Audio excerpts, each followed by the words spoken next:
கலை astro channel நேயர்கள் அனைவருக்கும் வணக்கம். இந்த 2026ல சனி பகவான் பார்த்தீங்கன்னா, கும்ப ராசியிலிருந்து மீன ராசிக்கு வாக்கிய பஞ்சாங்கத்தின்படி இடப்பெயர்ச்சி ஆகிறார். இதனால ஏற்படக்கூடிய இந்த சனி பெயர்ச்சினால ஒவ்வொரு ராசிக்கும் என்ன மாதிரியான தாக்கத்தை ஏற்படுத்த போகுது அப்படிங்கிறத நம்ம பார்க்க போறோம் இந்த வீடியோல.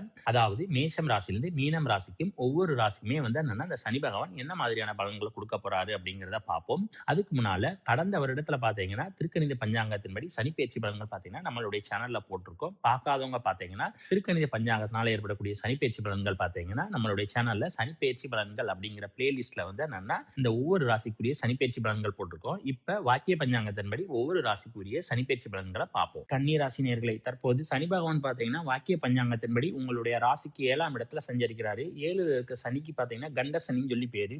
இது நாள் வரைக்கும் சனி பகவான் பாத்தீங்கன்னா உங்களுடைய ராசிக்கு 6ஆம் இடத்துல இருந்து ரொம்ப நல்ல பலனை கொடுத்திருப்பாரு. உத்தியோகத்துல பாத்தீங்கன்னா நல்ல முன்னேற்றத்தை கொடுத்திருப்பாரு.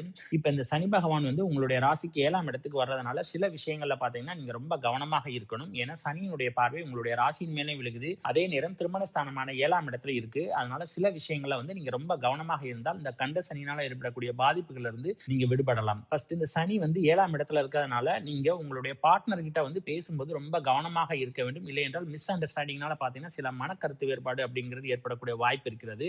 அதனால முடிந்த அளவுக்கு பாத்தீங்கன்னா உங்களுடைய பார்ட்னரோட பேசும்போது பேச்சுக்கள்ல ரொம்ப கவனமாக இருக்க வேண்டும். அடுத்து உங்களுடைய செயல்பாடுகளை ரொம்ப கவனமாக இருக்க வேண்டும். ஏன்னா நீங்க செய்யற செயல்னாலே பாத்தீங்கன்னா உங்களுக்கு பார்ட்னரோட பாத்தீங்கன்னா வெறுப்புகள் வருவதற்கான வாய்ப்பு இருக்குது.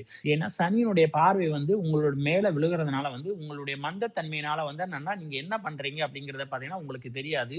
அதை என்னன்னா உங்களுடைய பார்ட்னர் தப்பா புரிந்து கொள்வதற்கான வாய்ப்புகளும் இருக்கிறது. அதே மாதிரி உங்களுடைய நண்பர்களுமே பாத்தீங்கன்னா தப்பாக புரிந்து கொள்வதற்கு வாய்ப்பு இருக்கிறது. அதனால முடிந்த அளவுக்கு பாத்தீங்கன்னா நட்பு வட்டங்கள்ல பாத்தீங்கன்னா சண்டை சச்சரவு இல்லாமல் இருந்து கொள்ள வேண்டும். அதனால இந்த நண்பர்களாக இருக்கட்டும் இல்ல கணவன் மனைவியாக இருக்கட்டும் இவர்களுக்கு இடையே பாத்தீங்கன்னா கருத்து வேறுபாடுகள் ஏற்படும். அதனால முடிந்த அளவுக்கு பாத்தீங்கன்னா உங்களுடைய செயல்பாடுகளை கவனமாக இருக்க வேண்டும். அடுத்து இந்த சனியினுடைய பார்வை உங்களுடைய ராசியின் மேல விழுகிறதுனால எப்பொழுதுமே பாத்தீங்கன்னா சோம்பல் மந்தத்தன்மை என்பது இருக்கும். அதனால முடிந்த அளவுக்கு நீங்க எந்த அளவுக்கு சுறுசுறுப்பா இருக்கீங்களோ அந்த அளவுக்கு இந்த சனியினுடைய பிடியிலிருந்து நீங்க விடுபட முடியும். அப்பதான் நீங்க நீங்க எந்த ஒரு செயலை செய்தாலுமே பாத்தீங்கன்னா உங்களுக்கு வெற்றிகள் என்பது நிச்சயம் கிடைக்கும். அடுத்து கூட்டு தொழில் பண்றீங்கன்னா நீங்க கூட்டு தொழில ரொம்ப கவனமாக இருக்க வேண்டும். ஏன்னா சனி 7ஆம் இடத்துல இருக்கிறதுனால சின்ன சின்ன விஷயங்கள்ல பாத்தீங்கன்னா இந்த கூட்டு தொழில் பண்ற பார்ட்னரோட பாத்தீங்கன்னா மனக்கருத்து வேறுபாடு அப்படிங்கிறது வரும். அதனால முடிந்த அளவுக்கு பாத்தீங்கன்னா கூட்டு தொழில இந்த நேரத்துல செய்வதை முடிந்த அளவுக்கு தவிர்க்க வேண்டும். இல்லை என்றால கூட்டு தொழில சங்கடங்கள் ஏற்படக்கூடிய வாய்ப்புகள் இருக்கிறது. அடுத்து இந்த சனி பகவான் என்னன்னா 9ஆம் இடத்தை பார்க்கறதுனால அதிர்ஷ்டத்தை இந்த நேரத்துல எதையுமே நம்ப கூடாது. நீங்க உழைத்து முன்னேறணும் அப்படிங்கிற ஒரு எண்ணம் மட்டும்தான் உங்களுக்கு இருக்கணும். ஏன்னா அதிர்ஷ்டத்தை இந்த சனி பகவான் கொடுக்க மாட்டாரு. உழைப்பை மட்டும்தான் இந்த சனி பகவான் கொடுப்பாரு. அதனால அதிர்ஷ்டத்தை நம்பி எந்த ஒரு காரியங்களையும் ஈடுபடக்கூடாது. லாட்டரி சீட்டு வாங்குறது அந்த மாதிரியான விஷயங்களை ஈடுபடக்கூடாது. சோசியல் மீடியால ஆக்டிவா இருக்கிறவங்க எல்லாம் பாத்தீங்கன்னா நீங்க கமெண்ட் போடும்போது ரொம்ப கவனமா இருக்கணும். அதே மாதிரி ஒரு வீடியோ நீங்க இதெல்லாம் போடுறீங்க அப்படின்னா ரொம்ப கவனமாக இருக்க வேண்டும். இல்லை என்றால் என்னன்னா உங்களுக்கு ஏதாவது ஒரு வம்பு தும்பு இந்த மாதிரி வருவதற்கு வாய்ப்பு இருக்கிறது. ஏன்னா இந்த சனி பகவான் 6ஆம் இடத்துக்குரிய அதிபதி. அதனால சோசியல் மீடியா மூலமா பாத்தீங்கன்னா ஏதாவது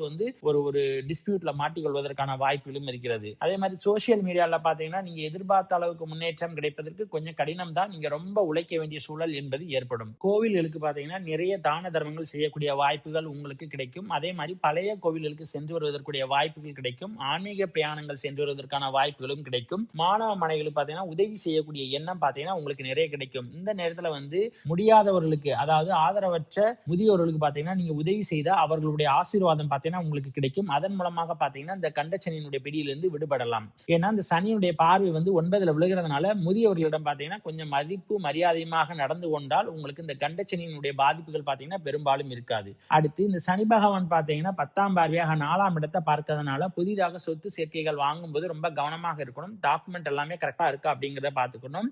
அதே மாதிரி தாயாருக்கும் உங்களுக்கும் பாத்தீங்கன்னா மனக்கருத்து வேறுபாடுகள் என்பது நிச்சயம் வரும். அதே மாதிரி தந்தைக்கும் உங்களுக்கும் பாத்தீங்கன்னா மனக்கருத்து வேறுபாடுகள் வரும். அதனால முடிந்த அளவுக்கு பாத்தீங்கன்னா உங்களுடைய பேரண்ட்ஸ் கிட்ட என்னன்னா எந்த ஒரு சண்டை சச்சரவு இல்லாமல் இருந்து கொள்வது ரொம்ப நல்லது. அதே மாதிரி மாணவ மாணவிகள் அதாவது உயர்கல்வி படிக்கிற மாணவ மாணவிகள் பாத்தீங்கன்னா படிப்புல மந்தத்தன்மை என்பது இருக்கும். அதனால படிப்பை ரொம்ப கவனமாக இருக்க வேண்டும். ஏன்னா இந்த நேரத்துல சனி பகவானுடைய பார்வை 4ஆம் இடத்துல விழுகிறதுனால உயர்கல்வி படிக்கிற மாணவ மாணவிகள் அதாவது 5ல இருந்து 12 வரை படிக்கிற மாணவ மாணவிகள் பாத்தீங்கன்னா படிப்புல ரொம்ப கவனமாக இருக்க வேண்டும். புதிதாக சொத்து சேர்க்கையா இருக்கட்டும் வண்டி வாகனங்களாக இருக்கட்டும் வாங்கும்போது ஒரு தடவைக்கு எல்லாமே கரெக்டா இருக்கு அப்படிங்கறத செக் பண்ணி பார்த்து வாங்க. பழைய வண்டி வாகனங்கள் வாங்கினா எல்லாமே கரெக்டா ஒர்க் ஆகுதுன்னு பார்த்து வாங்குங்க. இல்லைன்னா அதனால நஷ்டத்தை சந்திக்கக்கூடிய வாய்ப்புகளும் பாத்தீங்கன்னா உங்களுக்கு இருக்கிறது. உடல் ஆரோக்கியத்துல பாத்தீங்கன்னா நீங்க ரொம்ப கவனமாக இருக்க வேண்டும். ஏன்னா சனியினுடைய பார்வை ராசியின் மேல மேல விழுகிறதுனால உங்களுடைய உடல் பாத்தீங்கன்னா பொலிவற்று காணப்படும். அதனாலே பாத்தீங்கன்னா ரொம்ப டயர்டாவும் இருப்பதற்கு வாய்ப்பு இருக்கிறது.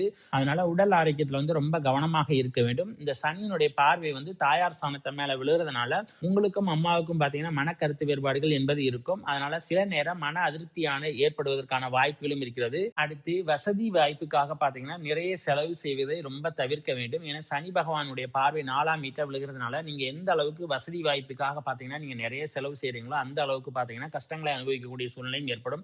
அதனால முடிந்த அளவுக்கு பாத்தீங்கன்னா வசதி வாய்ப்புகளுக்காக பாத்தீங்கன்னா செலவிடுவதை முடிந்த அளவுக்கு குறைக்க வேண்டும். பழைய வீடுகளை பாத்தீங்கன்னா நீங்க புதுப்பிக்கக்கூடிய வாய்ப்புகள் உங்களுக்கு இருக்கிறது. இந்த நேரத்துல வீடு சம்பந்தமாக ஏதாவது ஒரு செலவு செய்யணும்னு நினைச்சீங்கன்னா உங்களுடைய பழைய வீடுல வந்து ரிப்பேர் ஒர்க் இருக்கு அப்படின்னு சொன்னா தாராளமா பண்ணலாம். அல்லது பழைய வீடுகளை வந்து நீங்க வாங்கலாம். அப்படி வாங்கி அதுல ரிப்பேர் பண்ணி நீங்க குடி போகலாம். இந்த மாதிரியான விஷயங்களை நீங்க ஈடுபட்டீங்கன்னா இந்த சனினால பாத்தீங்கன்னா நல்ல பலன்கள் கிடைக்கும். ஆக இந்த கண்ட சனியில பாத்தீங்கன்னா நீங்க கவனிக்க வேண்டிய 2 முக்கியமான விஷயம். ஒன்னு சோம்பல் தன்மை, 2வது பாத்தீங்கன்னா கணவன் மனைவிக்கு இடையே உள்ள உறவுல பாத்தீங்கன்னா கருத்து வேறுபாடுகள் வரும். இந்த 2 விஷயத்துல மட்டும் நீங்க கவனமாக இருந்தால் இந்த கண்ட சனியினால ஏற்படக்கூடிய பாதிப்புகள் இருந்து தப்பிக்க முடியும். புதிதாக திருமணமானவங்க பாத்தீங்கன்னா முடிந்த அளவுக்கு பாத்தீங்கன்னா கணவன் மனைவிக்கு இடையே உள்ள உறவுகளை வந்து கொஞ்சம் விட்டு கொடுத்து போங்க. இல்லைன்னா அதுக்கு அடுத்து நடக்க போற அஷ்டம சனியில பாத்தீங்கன்னா சில பிரச்சனைகளை வந்து எதிர்கொள்ள வேண்டி வரும்.